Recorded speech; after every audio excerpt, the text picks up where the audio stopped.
Normally when we talk about building a skyscraper, right, there is a very fixed, almost unquestioned assumption about how that actually happens. Oh, absolutely. You need an absolute army to pull it off. Right, exactly. Like if you walk past any major construction site, you see the architects in the trailer drawing up the blueprints, and you have structural engineers triple checking the load-bearing walls. Crane operators suspended hundreds of feet in the air. Yeah, an entire crews dedicated just to pouring the concrete foundation, electricians wiring the grid, plumbers laying the pipes. It is a massive, highly synchronized human effort. Right, and it is fundamentally an exercise in collective human labor. I mean, for over a century, that has been the binary in our minds.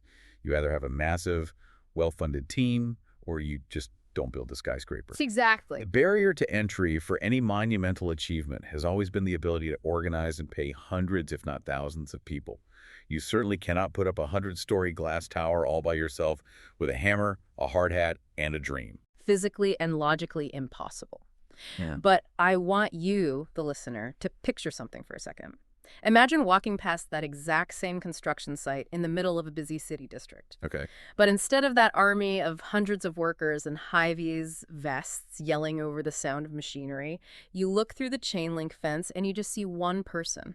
Just one. Just one person sitting in a lawn chair, holding a laptop, and surrounding them is a swarm of autonomous drones, robotic cranes, and automated welders just silently, efficiently assembling the steel beams, pouring the concrete, and placing the glass panels perfectly into place. It would look like pure science fiction. I mean, if you actually saw that, it would completely break your fundamental understanding of scale, Okay. of leverage and of human capacity. Definitely. You would instantly realize that the rules of what one single human being is capable of achieving have just been permanently rewritten. Well, welcome to the deep dive, because today we are exploring the business equivalent of that exact sci-fi scenario. Our mission today is to explore how solo business operators are using artificial intelligence to build actual empires from their living rooms. It's a wild shift. It really is. We are unpacking the exact mechanics of how one person can realistically do the work of 50. But crucially, and this is the absolute core of our mission today, the lens through which we are examining all of this, we are going to look at why this technology absolutely cannot replace human creativity, empathy, and the hands-on judgment that gives a business its soul. It is a fascinating tension to explore. Because on one hand, you have this unprecedented wave of automation that is eliminating the need for human hands on keyboards. Right. But on the other hand, because that mechanical execution is becoming so abundant and cheap, there's a massive increasing premium on what makes us uniquely human. The value is shifting from the hands to the heart, so to speak. Exactly. And we have a massive, incredibly diverse stack of source materials to synthesize for you today. We are looking at macroeconomic industry reports tracking the sudden rise of billion-dollar solopreneurs. The numbers on that are staggering, by the way. Oh, they are. And we've got incredibly detailed real-world case studies ranging from solo real estate agents and personal trainers to highly technical software developers and even neighborhood chefs. Yeah, it's not just tech bros anymore. Not at all. We are pulling raw, unfiltered insights from Reddit threads where everyday people are building side hustles, and we're looking at the exact frameworks, the specific tech stacks, and the mindsets of these AI-powered solopreneurs. And if you look closely across all these diverse sources, the consistency is what really stands out. Whether you are building a highly complex financial tech startup or the local dog walking business, the underlying mechanics of how AI is being deployed as a foundational layer are remarkably similar. Right. We are going to break down exactly what those mechanics are, how they function beneath the surface, and how you can actually apply them. Okay, let's unpack this. Before we get into the granular nuts and bolts of how these solo operators are pulling this off, we really need to set the stage with the macro picture. Definitely. Like, just how big is this trend? Are we just talking about a few lucky tech insiders, or is this a fundamental shift in the economy? Because I was reading through the recent report from Carta, which is a platform that tracks the equity and cap tables for tens of thousands of U.S. venture-backed companies, and their data stopped me in my tracks. This huge leap. It really is. They found that the share of new U.S. startups with a solo founder jumped from 23.7% in 2019 to 36.3% in the first half of 2025. That is a seismic shift in the data. I mean, a roughly 13 percentage point jump in just over 5 years in the startup ecosystem is monumental. Right. Things usually move so slowly there. Exactly. It means that the company of one is no longer viewed as just a quirky exception or like a small lifestyle business that you run out of your garage to pay for vacations. Mm. It is rapidly becoming the standard, viable blueprint for how high-growth modern companies get built from day one. And if you zoom out even further and look at the broader U.S. economy beyond just Silicon Valley tech startups, census data shows that 84% of all U.S. businesses now operate without any employees at all. Wow. Yeah. The infrastructure that used to require entire corporate departments, HR, marketing, accounting, IT, now fits quite comfortably inside a standard laptop. And the really big players are betting heavily on this trajectory, like Sam Altman, the CEO of OpenAI.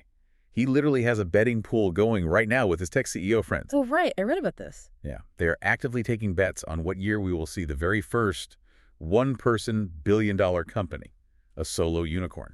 That sounds insane. What's his guess? He is personally predicting it'll happen somewhere between 2026 and 2028. He straight up stated in an interview that this scenario would have been entirely unimaginable without artificial intelligence, and now he views it as an absolute inevitability. Wow. But, if we pull back and look at the historical context, it's worth remembering that the concept of tiny teams generating massive disproportionate value isn't entirely brand new. Right, we can look back at the last decade of tech for that. Yeah, like Instagram. It was acquired by Facebook for $1 billion when it had just 13 human employees. WhatsApp was acquired for $19 billion with only 55 employees. So the trajectory has always been bending toward fewer people producing greater output, mostly driven by software leverage. But generative AI and autonomous agents have accelerated that curve to its absolute logical limit, which is the single individual. And we are already seeing people hit staggering financial numbers operating entirely solo. In the sources, we have the example of Peter Levels. He is a highly visible solo founder making roughly $3 million a year, 0 employees. Not at all. Right. He runs a portfolio of 12 different startups simultaneously, including platforms like Nomad List and Remote OK, which serve hundreds of thousands of users globally. Or look at Meyer Shlomo. He built a bootstrap startup called Base 44, which deals in complex financial data integrations. And that one was wild. 6 months after launching it from scratch, he sold it to Wix for $80 million in cash. In 6 months. Yes. In a single month leading up to that sale, that company generated $189,000 in pure profit. And he was the sole shareholder. No co-founders, no engineering team. To really grasp this, we have to ask why this is happening right at this specific moment in history. Right, because we've had cloud computing like Amazon Web Services for a while. Exactly. We've had open source software libraries and third-party APIs that let you plug things like Stripe payments into your app. Those technologies definitely crack the door open for solo founders by lowering the upfront capital required. You didn't need to buy physical servers anymore. But generative AI didn't just crack the door, it blew it entirely off the hinges. AI fundamentally collapses the cost of building the product itself. How so? It replaces raw human headcount and hourly wages with fixed-cost software tool subscriptions. I hear that, but I have to push back a little here because when I read about Peter Levels or Meyer Shlomo, they are still highly technical developers. Are these people just conductors without an orchestra? Like when I hear about an $80 million tech exit, it sounds a bit like an isolated Silicon Valley bubble phenomenon. I can see why you think that. Right. So if you are listening to this right now and you work in marketing or you are a teacher or you drive a truck, can a regular person, someone with zero background in coding or venture capital, actually pull this leverage off? Or is this just a new toy for elite engineers? That is the crucial question. It's easy to look at the tech billionaires and think it doesn't apply to the rest of the economy. But the source materials provide a very clear, definitive answer here. This technology is absolutely bleeding into the mainstream. Oh, good. The democratization of this capability is arguably the most important part of the entire story. If we dig into the Reddit threads we sourced, specifically from communities like the ChatGPT subreddit, you see everyday people with zero coding background doing exactly this. Yes. The Reddit threads were my absolute favorite part of the research stack. There's a story of a woman who started a local dog walking and pet care business. Not exactly a high-tech startup. All right, very traditional. But she had this massive hurdle, the administrative nightmare of running a sole proprietorship. So she used AI to completely overhaul her operations. How did she use it? Well, she fed it her messy income and expense logs to understand her cash flow. She had it calculate her estimated quarterly taxes. She used it to optimize her daily driving routes and scheduling across town. Oh, wow, that road optimization is huge. Yeah, and she even had it draft her custom legal liability documents for when she took on difficult dogs. The AI was her back office staff. And consider the sheer friction that usually prevents someone from starting a business like that. Figuring out self-employment pacts or drafting a legal contract used to require hiring an accountant and a lawyer, which cost hundreds or thousands of dollars. Money a new dog walker doesn't have. Exactly. The AI eliminates that friction entirely. Another great one from the threads, there was a guy who used AI to start a niche tobacco seed business. Oh, right, I saw that. He had this idea to buy raw tobacco seeds in bulk off eBay, package them up nicely as grow your own cigar kits, and sell them online. But he didn't know anything about e-commerce. Right, a total beginner. So he used chatgpt to research the specific seed varieties, write compelling SEO-optimized product descriptions for his website, and generate the branding images for the packaging. That's brilliant. He admitted in the thread that he's only making an extra $20 a month right now, but it's $20 he didn't have before. And the AI essentially did all the heavy lifting of getting the business from an idea in his head to an actual live website. And then we have a slightly more professional example from a user who started a full-fledged independent accounting firm. They used AI for the entire initial launch phase. Like what specifically? Well, they used it to brainstorm the business name, draft their standard scope of work documents for new clients, create their marketing slogan, and build their initial outreach emails. So they basically automated the whole launch. Yeah, and they explicitly stated in their post that they probably would never have taken the leap to leave their corporate job and start the firm if they hadn't had the AI as a crutch to lean on during that deeply intimidating setup phase.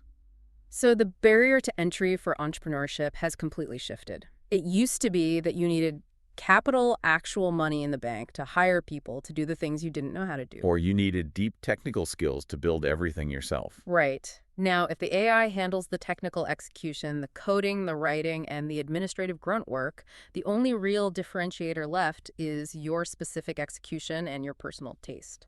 This brings up a profound economic reality. The technical ability to build a product or write a coherent document is rapidly becoming the least scarce resource in the economy. Interesting way to phrase it. Well, if anyone can spin up an AI to write a marketing plan or code a basic app in a weekend, the market is inevitably going to flood with average, perfectly competent, but ultimately soulless products and services. Everything will be a 7 out of 10. Okay, I see where you're going with this. That means unique human insight, deep subject matter expertise, and highly refined personal taste are going to become the ultimate premium commodities. The standard is higher because the baseline is now automated. Okay, I'm looking at these massive macroeconomic numbers and my brain is just hitting a wall.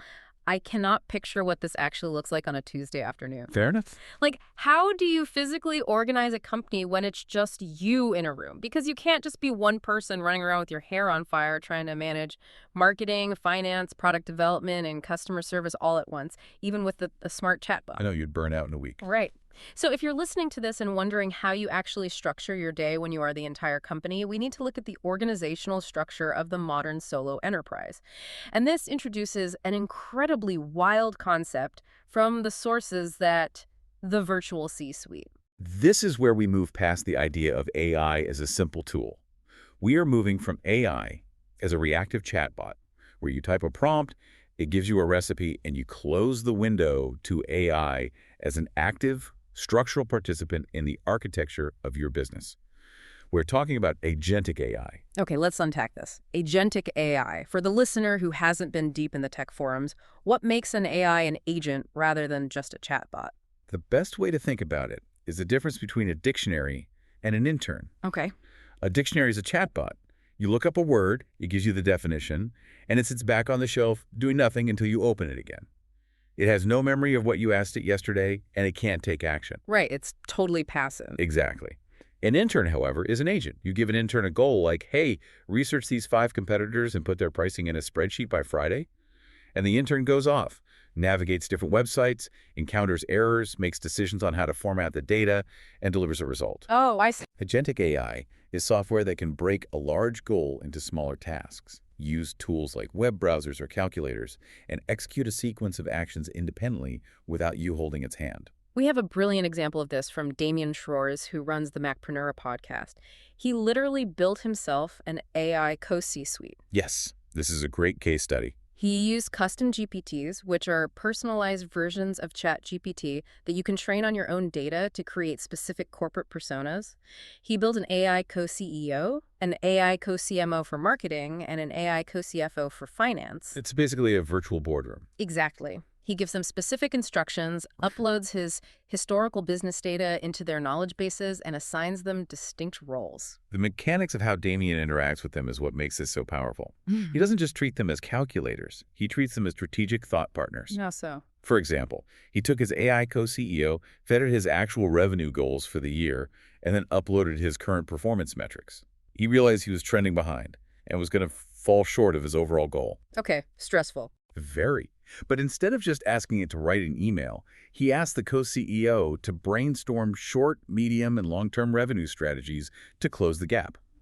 Through a long back-and-forth dialogue, debating different ideas, they came up with the specific promotional strategy that generated an extra 1,500 euros in revenue in just a week and a half. That is wild. And he talked extensively about how it fundamentally changed his work-life balance. He said he used to work straight through until 6 p.m., eat a quick dinner, and then go right back to the home office to grind until late at night just to keep up with the administrative load. Which is how most solopreneurs live, sadly. Right. But now he assigns deep research and analysis tasks to his AI executives, steps away for a full 2-hour lunch break, and finishes his day at 6 p.m. sharp, never opening the laptop again. The AI agents are doing the grinding, brain-melting analysis while he is literally out walking his dog. We see an even more complex, technically advanced version of this from Richard Hobbs, an entrepreneur operating in the digital identity and commerce space. Oh yeah, from that YouTube interview. Right, the interview on Derek Ting's channel. Hobbs explained how he built a coordinated team of 8 autonomous agents using an open-source framework called Eliza OS. Now, these aren't just isolated chatbots in separate browser tabs. What are they? These are fully autonomous agents with defined roles that actually talk to each other. For instance, he has an agent he named Sasha. Sasha's entire job, her sole reason for existing, is outbound outreach. So she's basically a sales rep. Exactly. Sasha autonomously scours the internet to find brands they might want to partner with, pulls their public data, reviews their product lines, assesses whether they are a good fit for Hobbs' company, and automatically plugs all that data into his customer relationship management software. His CRM. Right, B's CRM. And he has another agent named Priscilla who handles marketing and social media. Priscilla looks at the data, creates long-form blog content, chops that into short-form social media posts, and automatically schedules and posts them online. All automatic. Yeah, and Hobbs literally speaks to these agents through a microphone sitting on his desk, coordinating their efforts through private Discord or Telegram groups. It sounds exactly like setting up a smart home system like, Alexa, turn down the lights. But instead of adjusting the thermostat, you are orchestrating complex corporate strategy. It is a phenomenal analogy. But to make that smart home of corporate strategy actually work, you have to look under the hood at the architecture of an agent. What's under the hood? Hobbs breaks this down beautifully in the interview. He explains that for an agent to be truly autonomous and effective, it needs 3 specific foundational components: a soul, knowledge, and memory. Okay, a soul. That sounds incredibly philosophical, maybe even a little creepy for a piece of computer code. What does that actually mean mechanically? I know it sounds mystical, but in technical terms, it's actually very pragmatic. The soul is simply the core printable document. In Eliza OS, this is usually a markdown file. For those who don't know, a markdown file is literally just a plain text document, the kind you could open in Notepad on your computer. But it uses simple symbols like asterisks and hashtags to create formatting. Exactly. So in this text file, the developer writes down exactly who the agent is. It defines the agent's personality, how it should react to certain situations, what specific actions it is allowed to take, and crucially, its guardrails, what it is absolutely not allowed to do. Ah, so you put limits on it. Right, because if you don't define the soul, the AI will just act like a generic, overly polite robot. Okay, so the soul is the personality and the rules of engagement. What about the other 2 pieces? Then you layer on the knowledge. This is the specific business context. You upload your product catalogs, your past marketing emails, your brand voice guidelines. It's the information the agent needs to do its specific job. Makes sense. Finally, and most importantly, you have memory. As an agent like Sasha works, reaches out to brands, and inevitably makes mistakes or gets rejected, it logs those experiences into a shared database. Oh, so it learns. Exactly. Hobbs uses a popular organization tool called Notion for this. He connects the agents to Notion using a technique called RAG, or Retrieval Augmented Generation. Wait, let me stop you there. RBRAG. Explain that to me like I'm 5. Sure. Think of RGLAG like giving the AI an open book test.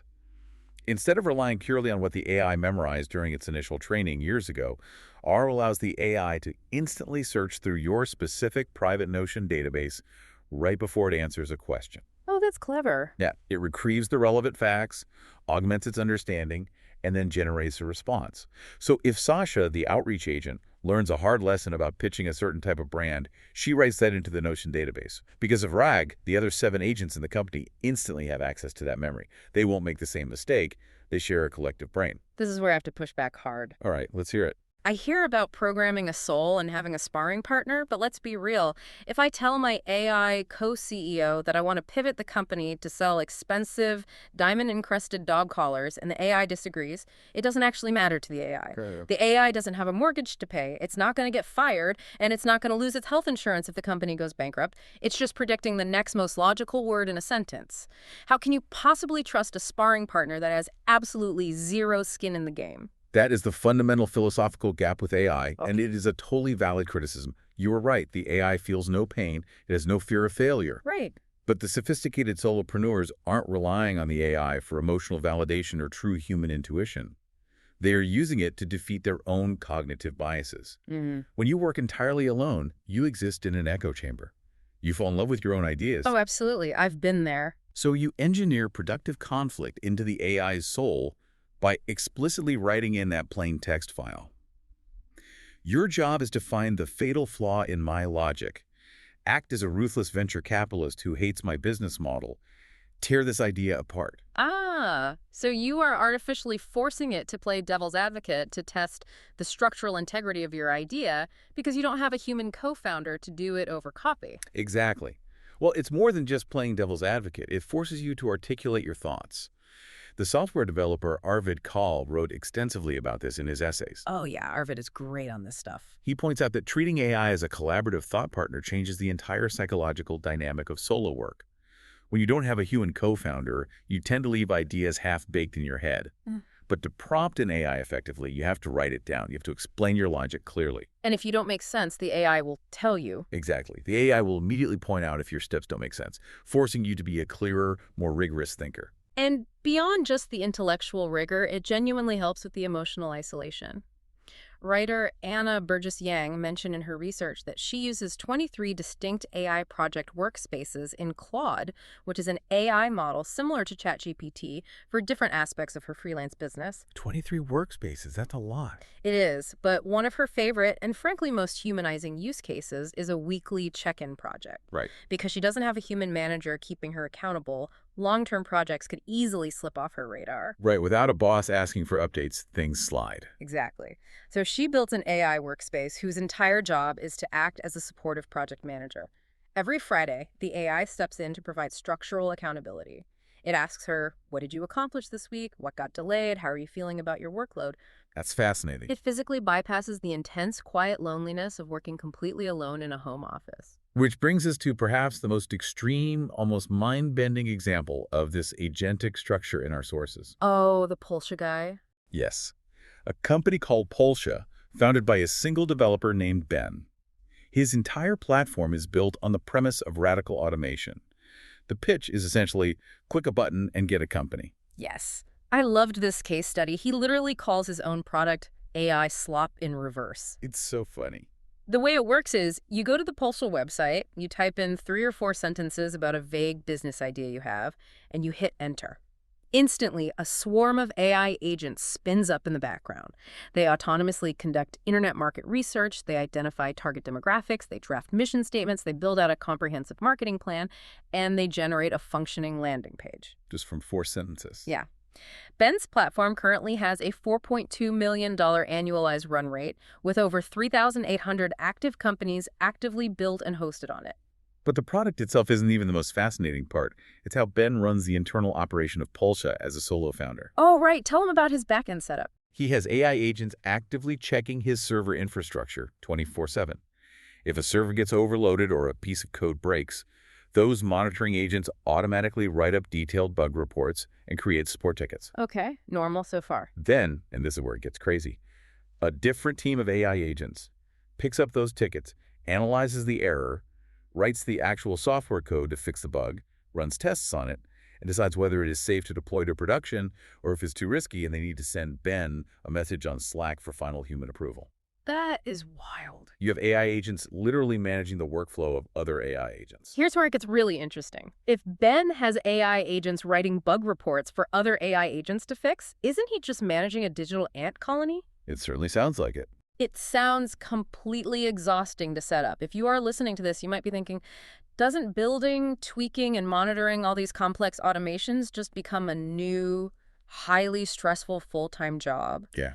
We haven't even talked about the daily plumbing of this. What does the actual day-to-day tech stack look like for a regular business owner who isn't a software engineer? That's a great point. We need to pull this out of the stratosphere and look at the practical reality on the ground. We've talked about the high-level virtual executives, but now we need to look at the specific tools that are replacing the daily human labor, the actual plumbing. Where do we start? The very first thing we have to look at is the sheer brutal economics of it. Okay, let's do the math for the listener. Okay. Think about your own business or the company you work for. If you want to hire a human virtual assistant, a VA overseas, to handle your emails and scheduling, you are looking at spending anywhere from $600 to $2,000 a month, depending on their skill level. Right. And if you want to hire a full-time domestic employee in the U.S. to handle marketing or operations, that's $3,000 to $5,000 a month at a minimum, plus health benefits, payroll taxes, unemployment insurance, and office space. It adds up so fast. It does. But the AI tech stack that replaces a massive chunk of that labor, it costs about $150 a month. That is roughly a 96% reduction in foundational operational cost. And that fundamentally changes the required velocity and stress levels of a business. How so? When your overhead is $150 a month instead of $5,000, you don't need to frantically close 10 new deals a month just to keep the lights on and make payroll. You can survive and, frankly, thrive on a much lower volume of clients, which drastically reduces your daily stress and allows you to focus deeply on the quality of your work rather than constantly chasing the next dollar. That makes total sense. And we have a perfect, tangible breakdown of this from Krista Mashore. She is a highly successful real estate coach who works specifically with solo agents. Her framework is brilliant. It really is. She tells her agents that the old industry advice of you need to hire an assistant, then a buyer's agent, then build a massive team to compete is completely outdated. She has solo agents in her program doing 30 to 50 housing transactions a year entirely by themselves, and they are working normal 40-hour weeks. Which is almost unheard of in real estate. To do that, she outlines a very specific 6-tool stack that costs exactly what we said, about $150 a month. Let's walk through a day in the life of one of her agents to see how this stack actually functions in reality, because it is a perfect template for almost any service-based business. Good idea. Imagine it's 9:00 a.m. and the agent is walking through a new property with a client. Right. Instead of frantically taking handwritten notes about the granite countertops while trying to maintain eye contact with the seller, the agent has tool number 1 running on their phone, an AI transcription tool like Otter.ai or Fireflies. This costs about $16 a month. The app simply listens and records the entire conversation in the background. So they don't even have to look at their phone. Exactly. Then, at 10 a.m., the agent gets back in their car to drive to the next showing. In the old days, they would have to drive back to the office, sit down, transcribe their messy notes, and write a follow-up email. Which takes hours. But now, while they are physically driving, the transcription tool automatically uploads the audio, transcribes it perfectly, summarizes the key points, extracts action items like send property tax history, and pushes that data forward. Mashore estimates this one step alone saves agents 6 to 8 hours a week. They are literally reclaiming an entire workday. And then we introduced tool number 2, which is workflow automation. Something like Zapier or Make.com, which runs about $20 a month. What does Zapier do in this case? Zapier acts as the invisible nervous system connecting different apps. It sees that the transcription tool finished its summary. Zapier automatically grabs that summary and sends it to tool number 3, or writing AI, like ChatGPT Plus or Claude Pro, which is another $20 a month. Okay, so the AI gets the summary. Right. And Zapier tells the AI, take this summary and draft a warm, professional follow-up email to the client and draft a listing description highlighting the granite countertops. What used to take an agent 45 minutes of staring at a blank screen now takes the AI 3 seconds to generate a solid first draft. That's amazing. But it doesn't stop there. Zapier then takes that AI-generated listing description and sends it to tool number 4, Canva Pro, an AI-assisted design tool that costs about $13 a month. Canva automatically drops the text and the property photos into a pre-designed, branded social media template. Oh, wow. So the marketing is done too. Yep. Finally, Zapier pushes that graphic to tool number 5, a social media scheduler, and pushes the drafted email to tool number 6, their email CRM.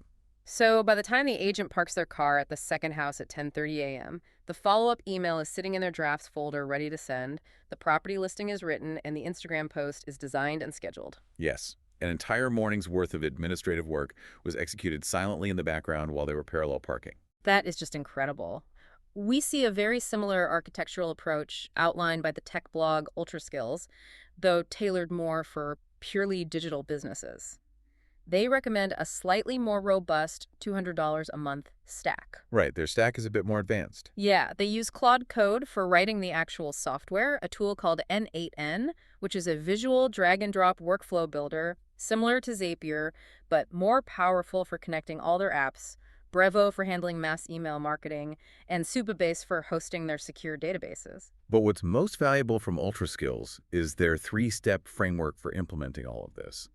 If you are a listener feeling completely overwhelmed by all these tool names, this framework is how you start. Right, the 3-step framework for the zero-employee business. Step 1 is document the manual task. Before you ever touch an AI tool, literally write down exactly what you do by hand, step by step, as if you were training a human. I love that. You have to know the process before you automate it. Exactly. Step 2 is find the specific AI tool that matches that narrow task. Don't look for an AI that does everything. Look for an AI that just transcribes audio or just formats spreadsheets. Pick the right tool for the job. And step 3 is set it and forget it. Build the automation connection once, test it, and let it run forever in the background. We have a brilliant real-world application of this specific framework from the podcasting Reddit community. A user there runs a highly polished, business-focused interview podcast. It's a side hustle, and they have a demanding full-time corporate job. So time is their most scarce resource. Absolutely.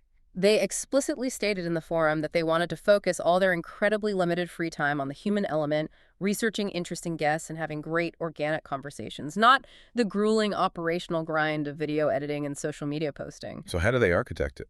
They built a workflow that relies on a strict 702-5-5 split. 70% of the entire podcast's post-production is completely automated by AI. 25% is handled by human freelance audio editors they hire online. And only 5% is the host's actual personal time.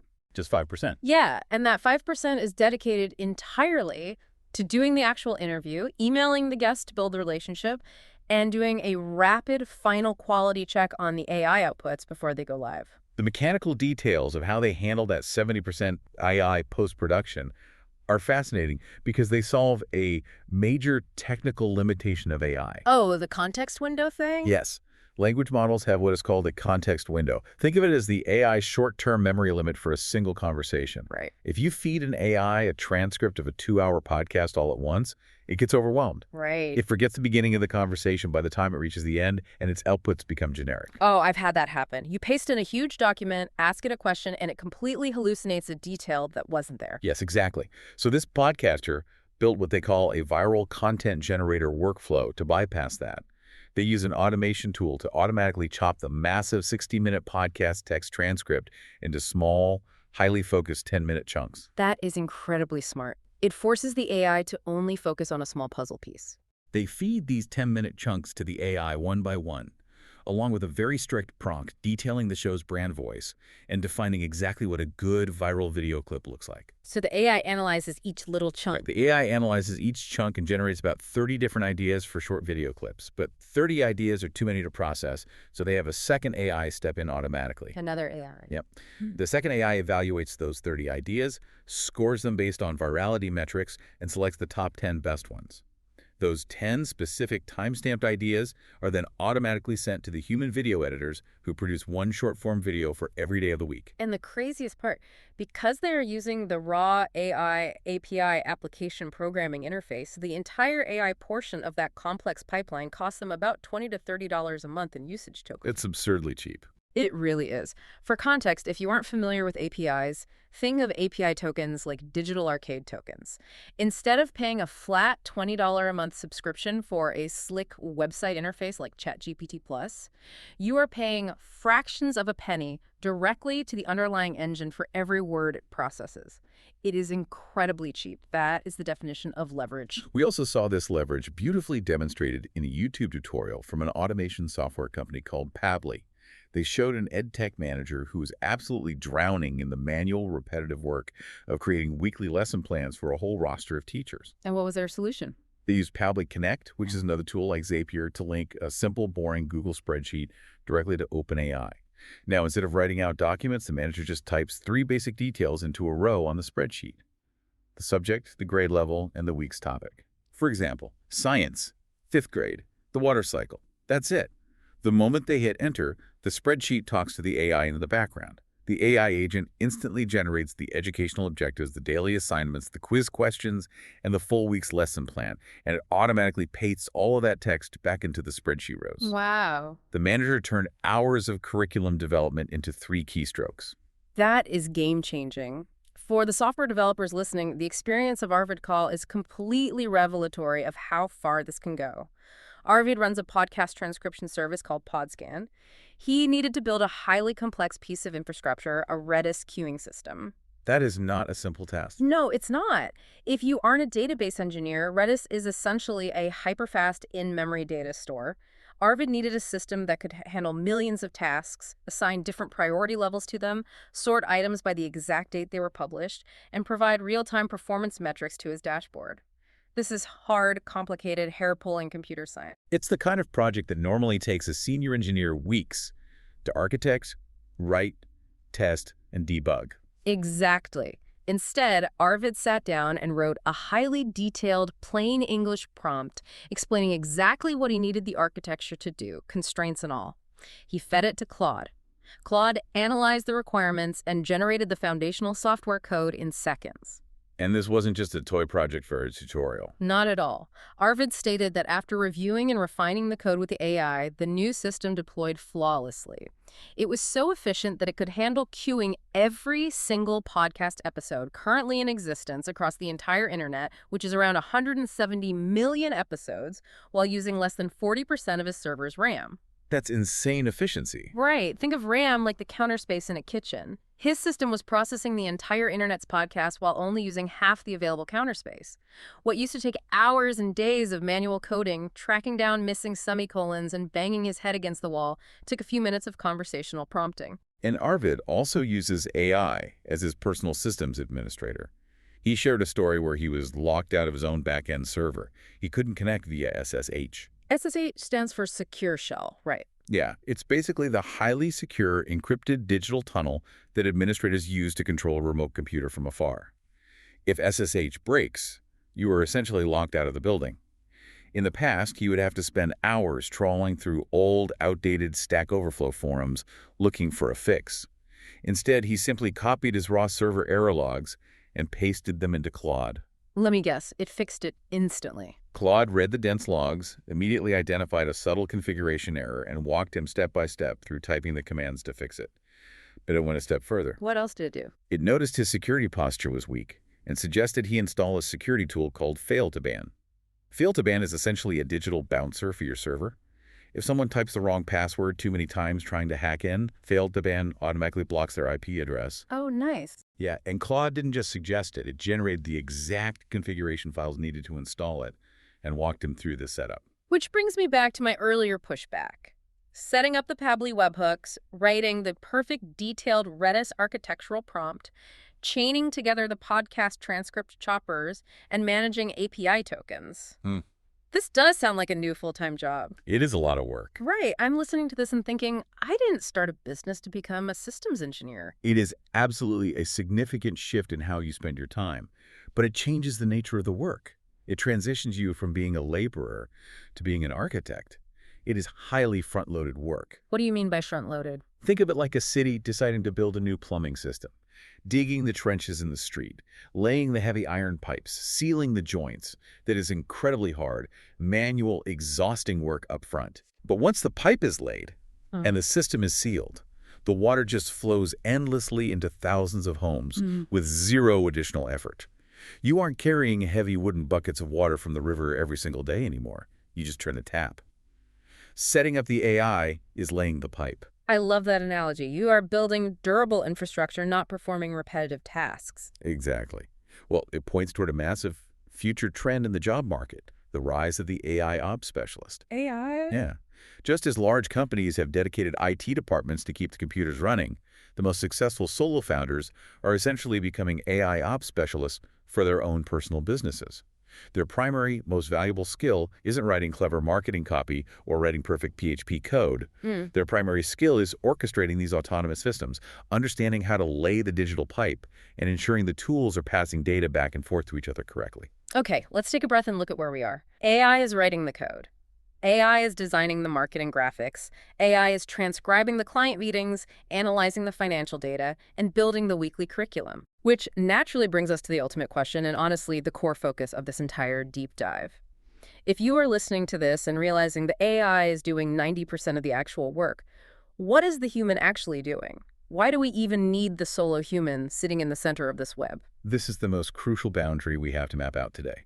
Because while AI is an incredibly powerful, tireless engine for logistics, data processing, and production, the sources show it has severe, uncrossable limitations when it comes to human judgment, emotional intelligence, physical presence, and the establishment of deep trust. So it's not a complete replacement? No, the AI is the ultimate assistant, but it absolutely cannot replace the human soul of a business. Let's look back at software development first. As we saw with Arvid Kahl in the industry reports, advanced software engineers are now trusting AI to write as much as 90% of the raw mechanical code. And this is a massive, but the human developers are absolutely necessary for that remaining 10%. Yes, and that 10% is where 100% of the architectural value and business safety lives. The reports we sourced explicitly state that successful software projects still require highly thoughtful, human-driven setup. And AI cannot decide what product the market actually wants. Exactly. A human developer must maintain strict control over the initial project configuration. They have to use their experience to choose the right framework versions to ensure long-term compatibility. They have to establish the coding conventions early to prevent the project from devolving into a tangled mess of technical debt that will crash the app 6 months down the line. Right.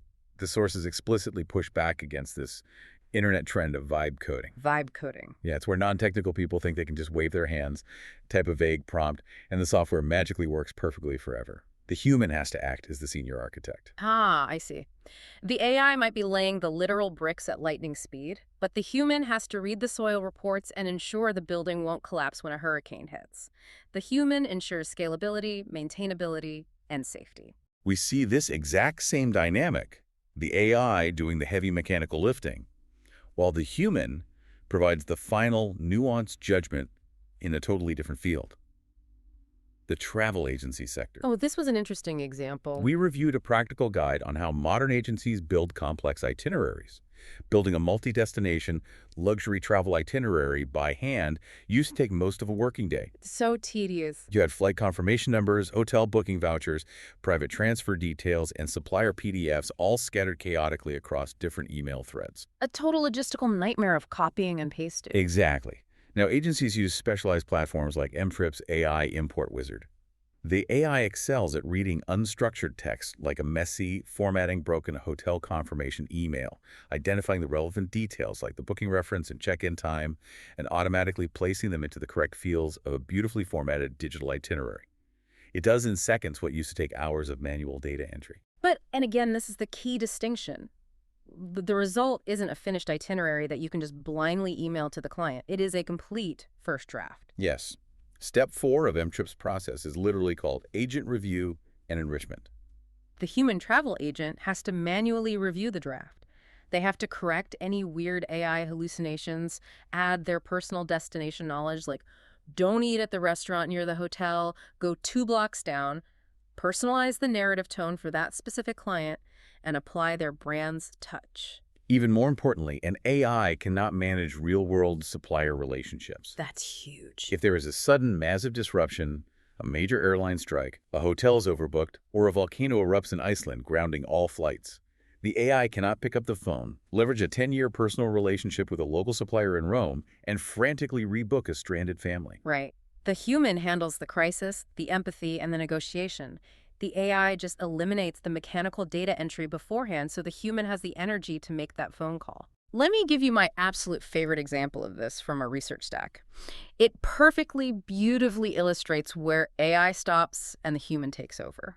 There is a solo chef in the Bay Area named Menu Basin. She runs in-person cooking classes specifically for children. A high-stakes environment if there ever was one. Sharp knives, fire, and 5-year-olds. Absolutely. So she gets a last-minute alert right before a class is about to start. The parents are literally pulling into the driveway. One of the children attending has a severe egg allergy that wasn't communicated earlier. Oh, no. And of course, the 2 carefully planned recipes she had prepped for that day require eggs to bind the ingredients. In the past, this would be an absolute crisis. She'd have to scramble, maybe cancel the class, or frantically flip through heavy cookbooks, trying to find a substitute while the kids are running around the kitchen. Instead, she turns to her AI assistant. Yes.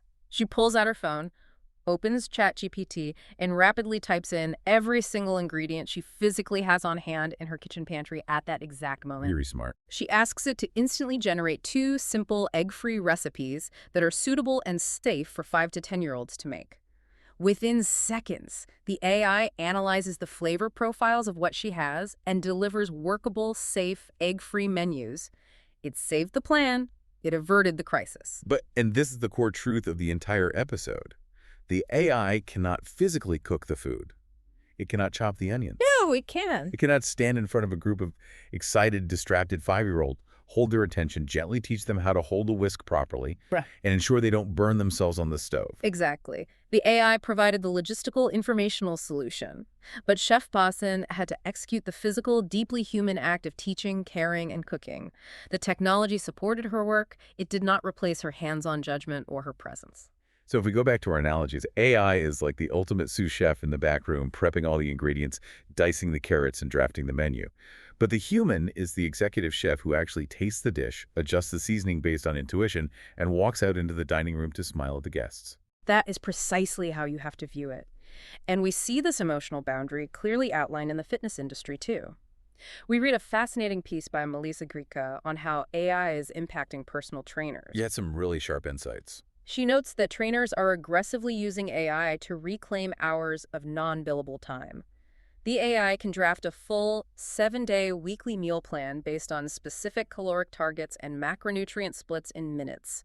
It can draft a customized 12-week workout program based on a client's past knee injury and their access to a home gym instantly. But she highlights 4 massive limitations of AI in fitness, and she brilliantly frames these limitations as the human trainer's competitive advantage. Okay, what's the first one? First, AI cannot build real accountability. The data shows only 10% of consumers globally prefer AI to a human coach. Why? Because a client can ghost an AI workout app at 6:00 a.m. on a rainy Tuesday without feeling any guilt whatsoever. You just swipe the notification away. So true, I've definitely swiped away Duolingo a few times. We all have. You cannot ghost a human trainer who you know is physically standing at the gym waiting for you. Second, AI cannot read the room. It doesn't know if the client walking into the gym had a terrible night's sleep, is highly stressed from a fight with their boss, or is going through a painful divorce. Right. It has no emotional radar. A human trainer can look at a client's posture and body language as they walk through the door and instantly pivot the entire planned heavy lifting session into a mobility and stretching session to prevent injury or emotional breakdown. And AI just blindly outputs the scheduled heavy sets and reps because it can't see the human in front of it. Third, the AI outputs require human judgment for safety. An AI might suggest a barbell squat progression that looks mathematically perfect on a spreadsheet, but is completely inappropriate for a specific client's unique hip biomechanics. The human trainer has to review the draft and say, no, we are doing goblet squats instead. And fourth, AI simply cannot replace trust. Clients are not paying $100 an hour for a spreadsheet of exercises. They're paying a premium for the relationship, the emotional support, the motivation, and the professional assurance that they are being cared for by a human expert, not an algorithm. The logistics of fitness coaching, the meal plans, the exercise lists are rapidly becoming commoditized to zero by AI. The premium value is now entirely located in the human connection. We saw this exact same backlash against replacing human connection in the podcasting Reddit thread we talked about earlier. The podcaster who successfully automated 70% of his post-production workflow admitted in his post that one specific area completely failed when he tried to automate it. Guest outreach, right? Yes, when he tried using his AI agents to automate sending cold emails to potential high-profile guests and scheduling the follow-ups, he said it felt incredibly transactional. Even if the AI wrote a polite email, it damaged the human relationship before the interview even happened because the guests felt they were talking to a robot. Because they were. Right. He realized that some things, specifically relationship building, must stay entirely manual because the human touch is the entire point of the interaction. If we synthesize all of these examples, the developers, the travel agents, the chef, the personal trainer, the message is undeniable. And what is that message? As AI tools become universally accessible and practically free to operate, the mechanical logistics of delivering any service will become completely commoditized. Everyone will have access to mathematically perfect code, perfectly formatted market reports, and perfectly balanced meal plans. So if you are listening to this, you have to ask yourself, what is the 10% of my job that requires human empathy? Because the only thing consumers will be willing to pull out their credit cards and pay a premium for is human connection, emotional awareness, physical presence, and hands-on accountability. Absolutely. So what does this all actually mean for you, the listener, who might be thinking about starting your own AI-powered company of one? Up to this point, it sounds a bit like a tech utopia, where you just click buttons, let the agents work, and collect revenue while you walk your dog. But no technology is without its dark side. We need to ground this conversation in practical reality. What are the hidden costs and the genuine risks of walking this solo AI path? The risks are significant, and they are rarely discussed in the breathless hype cycles on social media. They fall into three main categories: psychological, technical, and strategic. Let's start with the psychological toll, because it is the most immediate danger to a solo founder. Right. Let's go back to Maurer Shlomo, the guy who sold Base 44 for $80 million after just 6 months. Yeah, his story is intense. In his public writings reflecting on that intense period, he openly admitted that during the building process, he absolutely felt lonely. Scaling a company entirely by yourself, even if you have a dozen AI agents chatting with you cheerfully on Slack, has a profound psychological cost. You are wearing every single hat, and you bear the full weight of the crown. AI agents do not experience anxiety. They don't worry about cash flow or paying rent or getting sued. When a massive crisis hits your business, the ultimate burden of decision-making, the stress of legal liability, and the terrifying fear of failure all rest squarely on the shoulders of one single human being. There is no human co-founder sitting across the desk to share the emotional load, to brainstorm solutions in a panic, or just to tell you that everything is going to be okay. Burnout is a massive, looming existential threat for the solo operator. And we saw exactly how intense that physical and emotional stress can be with Ben from Polsha. He talked openly about the reality of his infrastructure crashing. Right, servers going down. When his click to build a company product went viral on Twitter, a massive surge of thousands of users hit his app all at once, and the servers fundamentally cracked under the load. His AI agents couldn't just magically fix the deep architectural server load issues while the whole system was burning down and customers were getting charged for failed generations. He described the reality of it sitting in a hot room without AC, sweating profusely, spending days manually refunding angry customers one by one, and frantically rewriting core database bugs. When the AI fails, the human is the ultimate, incredibly stressed backstop. Which brings us to the technical risks, primarily the highly documented danger of AI hallucinations. What exactly does that mean in this context? Language models are inherently designed to be confident, persuasive communicators, even when they are mathematically or factually completely wrong. Arvid Kahl emphasizes this heavily in his writings. He notes that while AI is brilliant for generating boilerplate code, it can sometimes confidently suggest highly problematic, outdated security configurations. Right. If you don't know what you are doing, you can't just blindly copy and paste a server configuration from ChatGPT, hit enter, and go to bed. No, please don't do that. You might accidentally leave your entire customer database exposed to the public internet because the AI hallucinated a firewall rule. That is the exact danger. Call argues that you must fundamentally understand the underlying principles of whatever you are doing. You cannot fully delegate critical tasks to an AI if you do not possess the baseline knowledge to evaluate its output. So you have to know what it's doing. If an AI suggests a change to your SSH configuration to fix a login error, you need to actually know what SSH is and what that change implies before you approve it. If you completely lack subject matter knowledge, relying blindly on AI to fill that gap isn't leverage. It is incredibly dangerous negligence. And then there is the strategic risk, the long-term business risk. I have to ask you this, and if you are listening, think about how this applies to your industry. Let's hear it. If every single solo founder on Earth has access to the exact same AI co-founders, the exact same Claude models, the exact same Zapier automations, and the exact same Canva templates, where's the competitive advantage? Aren't we just going to see a massive sea of identical, perfectly average businesses drowning each other out? That is the ultimate existential question for the AI era. In business strategy, this is known as the issue of defensibility, or building a moat. Okay, a moat, like a castle. Yes. Historically, in the tech world, your software code was your moat.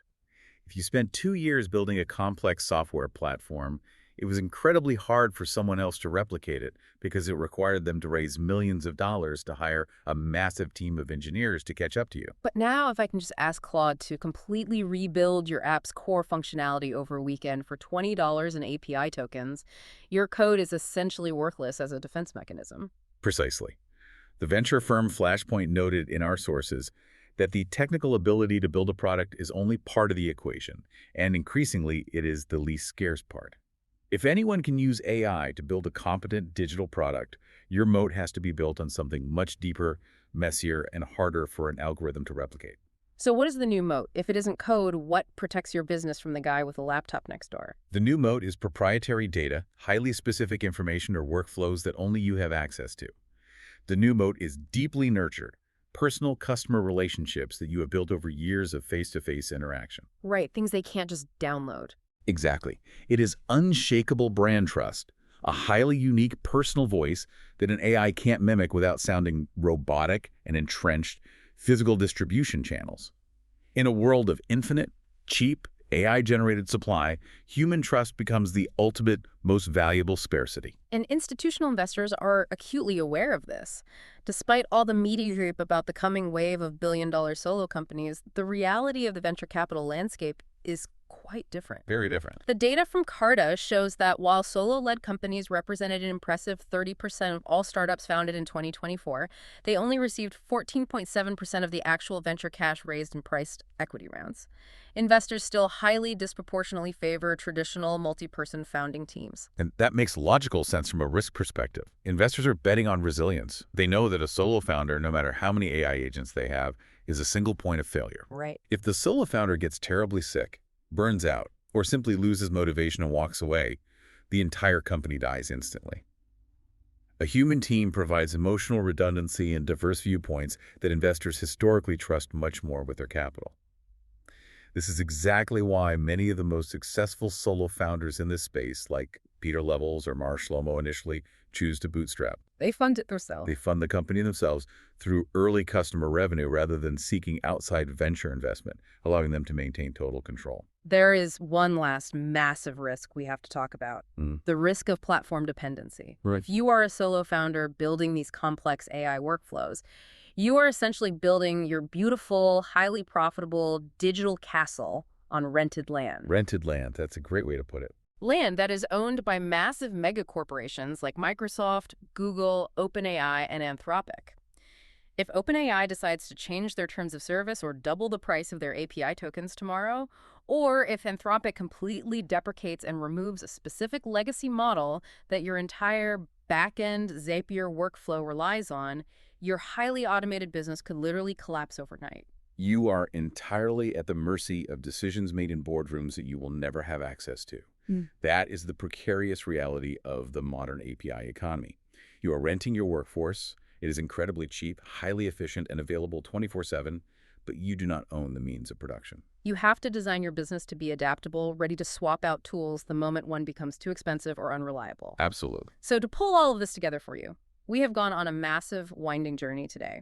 We started by looking at the sheer, undeniable macroeconomic scale of the solo business explosion, driven by open source platforms and AI models that collapse the cost of building new ideas to near zero. We met the virtual C-suite. Yes, exploring how developers are building agents with distinct memories and souls to act as strategic sparring partners to combat their own biases. We walked through the day in the life of a real estate agent using a $150 a month tech stack to replace an entire corporate department, allowing normal people to seamlessly generate lesson plans, debug secure servers, and generate viral content while they are driving their cars. But we also definitively established the boundaries of this technology. Right. We saw that while AI is an incredible unmatched engine for generating first drafts, speeding up digital logistics, and eliminating the fear of the blank page, it absolutely fails at the most critical junctures of the human experience. It cannot read a room to assess a client's mood. It cannot build deep emotional trust. It cannot manage fragile supplier relationships during a crisis. And it absolutely cannot replace the executive architectural judgment required to ensure safety and long-term scalability. And we didn't shy away from the dark side. We looked at the crushing, lonely burnout of operating an empire alone, the severe dangers of AI hallucinations in critical security moments, the lingering skepticism of venture capital investors, and the structural precariousness of building a business reliant entirely on third-party rented AI platforms. It is a landscape defined by extreme leverage, but that leverage requires an equal amount of extreme personal responsibility. Perfectly said. Which brings us all the way back to where we started. I want you to think back to that image of the single construction worker sitting in a lawn chair surrounded by robotic cranes silently building a glass skyscraper. Yes. Yes, the robots are doing the heavy lifting. They are doing the dangerous repetitive work of pouring the concrete and placing the steel. But that single human sitting in the chair isn't just lazily watching. They are the master architect. They are the one who made the vital decisions about where to build the skyscraper, why it needs to be built in that neighborhood, and who it is ultimately going to serve. Exactly. They are the one ensuring the foundation is safe for humans to enter. The machines provide the muscle and the speed, but the human provides the intent, the safety, and the meaning. And that leads to a final, slightly provocative question that I think anyone listening to this needs to seriously mull over as they go about their day. Oh, lay it on us. If we are truly entering an era where AI eventually handles 99% of the administrative grunt work, the repetitive coding, the marketing analytics, and the logistical mechanics of running a business, Yeah. does the very definition of entrepreneurship fundamentally change? Oh, that is a fantastic question to end on. Think about it. In the past, the most successful founders were often the ones with the most aggressive, grinded-out hustle, the deepest technical coding skills, or the greatest ability to ruthlessly manage massive teams of people. But in the near future, if the AI handles all of that execution for free, will the most successful founders simply be the ones with the highest levels of human empathy, the deepest philosophical vision, and the most refined personal taste? Well, When perfect execution is completely commoditized, what is the actual value of an idea? I absolutely love that framing. When the robots can build anything you ask them to, the only skill that truly matters is deciding what is actually worth building in the first place. Precisely. For everyone listening right now, I encourage you to look at your own daily tasks tomorrow morning, whether you run your own solo business, work in a massive corporation, or just manage the logistics of your own household and ask yourself, what mechanical task can I hand over to the machine today so that I have the time, the energy, and the bandwidth to be more intensely human tomorrow? A perfect place to leave it.